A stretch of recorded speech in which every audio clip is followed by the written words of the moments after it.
bitches!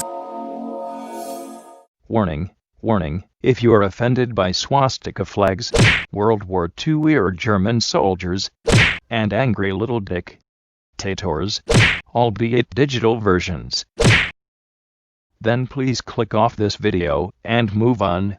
Full disclaimer in the description below.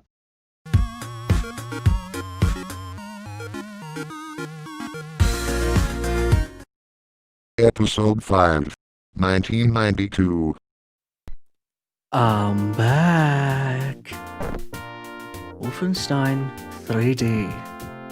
It is a game full of Nazis and Germans and shooting and stabbing and dying.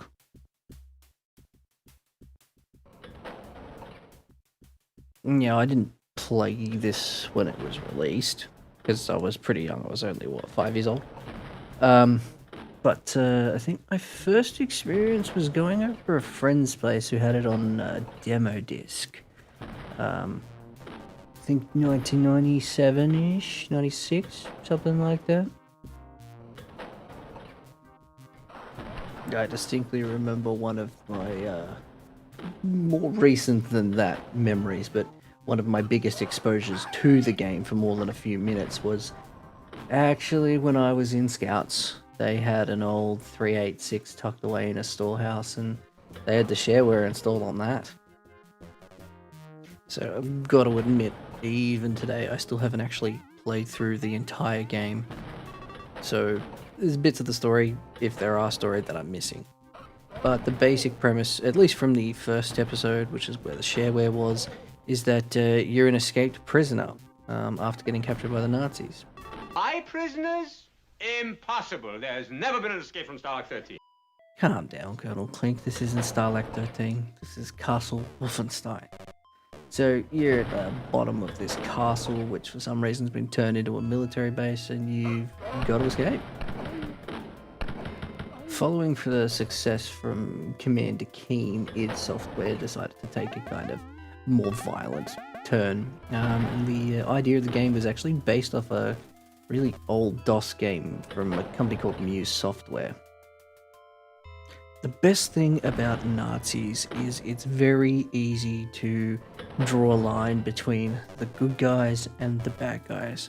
The bad guys are wearing black and have red stripes on them, they're the bad guys. The good guys are wearing green and have the American flag on them. It was just basic. Couple of these themes with John Carmack's, technical expertise and John Romero's artistic talent and all of their nerdy and fantasy desires combined, and you have this game that was just in at the right time and had the right impact and the right technical prowess to impress and really give id Software a name.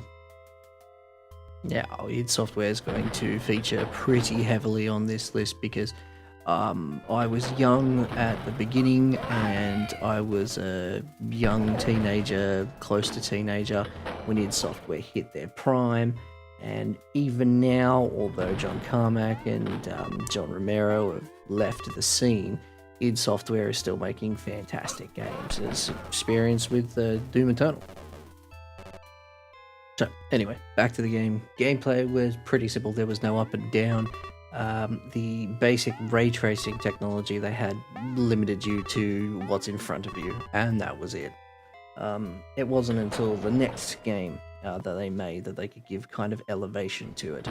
So the trick of this game is it looks 3D, but the way that the game is actually running is 2D, and you can find all sorts of videos to explain that later. But as far as I'm aware, at least for the first few episodes, you get the knife, the pistol, the machine gun, and the minigun. I know in later episodes there is an introduction of a rocket launcher and a flamethrower. I don't know where they come in because I haven't actually played all of the episodes. You also notice that the game might look a little bit different, and the minimap is, I believe, a new addition to it. It's because I'm actually playing a GZ Doom version of the game here. Because the original just wouldn't run. Even DOSBox wasn't running on the machine, so I got this up and running. I think it's good enough. So, most of the formula of the game is start off with basic weapon, get more weapons, fight progressively harder enemies, and then at the end of the chapter, you fight a boss. Most of the bosses were the same. Speaking of which, I think I'll just jump a few maps ahead and we'll go and kill one of the bosses. What do you reckon? Okay, here we go. Boss fight. Wait, where are my guns? Give me a second. Give me a sec. Yep. Yeah, that fixed it. Yeah, we should be good to go now. So, let's go kill the boss. Hang on, this map looks strangely familiar.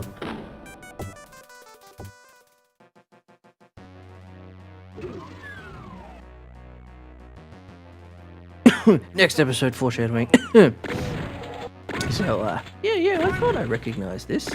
Believe it or not, I actually played this before I played Wolfenstein. Ah, good times, good times. But we'll talk about that one later. Okay? Alright, chain gun, meet boss's face. And he's dead.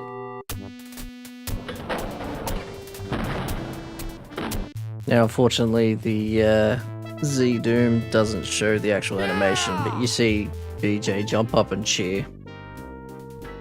Alright guys, thanks for watching, and I'll catch you around in the next episode. Just make sure you let me know how my voice quality's going. Alright, see ya!